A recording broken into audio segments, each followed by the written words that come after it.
ಒಂದು ಖಾಸಗೀಕರಣದಿಂದ ನಮ್ಮ ದುಡಿಯೋ ವರ್ಗಕ್ಕೆ ಲಾಭ ಆಗೋಕ್ಕಿಂತಲೂ ಹಾನಿನೇ ಹೆಚ್ಚಾಗ್ಯದ, ಅವ್ರ ಬದುಕು ನರಕಾಗ್ಯದ. ಇದು ಸುಳ್ಳು ಇಲ್ರಿ. ಪರ್ ಕ್ಯಾಪಿಟಲ್ ಇನ್ಕಮ್ ನಾವು 150 ಆಗಿ ನಂಬರ್ದಲ್ಲಿ ಇದ್ದೀವಿ. ಏನೋ ಜಗತ್ತಿನಾಗ ಈಗ 6ನೇ ನಂಬರ್ ಶ್ರೀಮಂತರು ಇದ್ರಿ. ಯಾರು ಅವ್ರು 6 ನಂಬರ್ ಶ್ರೀಮಂತ ಇದ್ದವರು?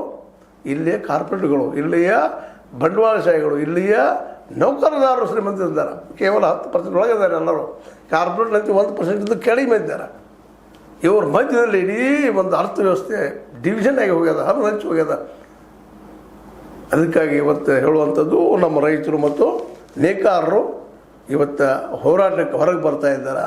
ಇದರಿಂದಾಗಿ ಸಹಜವಾಗಿ ಇಲ್ಲೇ ಏನಪ್ಪ ಅಂತಂದ್ರೆ ಈ ವಿದ್ಯುತ್ ಖಾಸಗೀಕರಣ, ಮತ್ತೊಂದು ಖಾಸಗೀಕರಣ, ಶಿಕ್ಷಣ ಖಾಸಗೀಕರಣ ಮಾಡಿ ಇವತ್ತು ನೋಡ್ರಿ ನೀವು ಪರಿಸ್ಥಿತಿ ಏನಾಗಿದೆ ಅಂತೇಳಿ.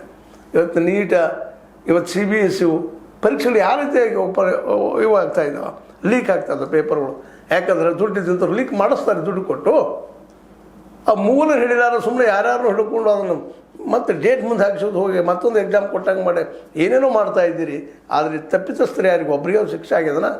ಧರ್ಮೇಂದ್ರ ಪ್ರಧಾನರಿಗೆ ಎಲ್ಲರೂ ಬೆನ್ನು ಹತ್ತಿದ್ದಾರೆ. ಇವತ್ತು ಯುವಕರು, ಹುಡುಗರು, ಜಂಚಿಗಳು ರಾಜೀನಾಮೆ ಕೊಡಿಸಿರುತ್ತೆ. ಇವತ್ತಿಗೂ ಇಲ್ಲ, ಮೂಲ ಹುಡುಕ್ತಾ ಇಲ್ಲ. NTA ಮೂಲ ಅಧಿಕಾರಿಗಳು ಯಾರಪ್ಪ, ಇದ್ರ ಮೂಲ ಕಾರ್ಯಕರ್ತರು ಯಾರು, ಒಬ್ರಿಗೆ ಶಿಕ್ಷೆ ಆಗಿಲ್ಲ ಇಲ್ಲಿವರೆಗೆ.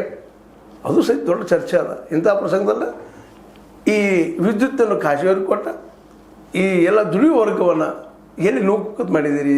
ಕೇಂದ್ರ ಮತ್ತು ರಾಜ್ಯ ಸರ್ಕಾರದ ಸರ್ದಾರರೇ ಅಂತ ಜನ ಕೇಳ್ತಾ ಇದ್ದಾರೆ, ಅಂತ ನೇಕಾರರು ಕೇಳ್ತಾ ಇದ್ದಾರೆ, ಅಂತ ರೈತರು ಕೇಳ್ತಾ ಇದ್ದಾರೆ, ದುಡಿಯುವ ವರ್ಗದವ್ರು ಕೇಳ್ತಾರೆ. ಇವತ್ತು ಉತ್ತರಿಸೋ ಕಾಲ ಬಂದದ್ದು.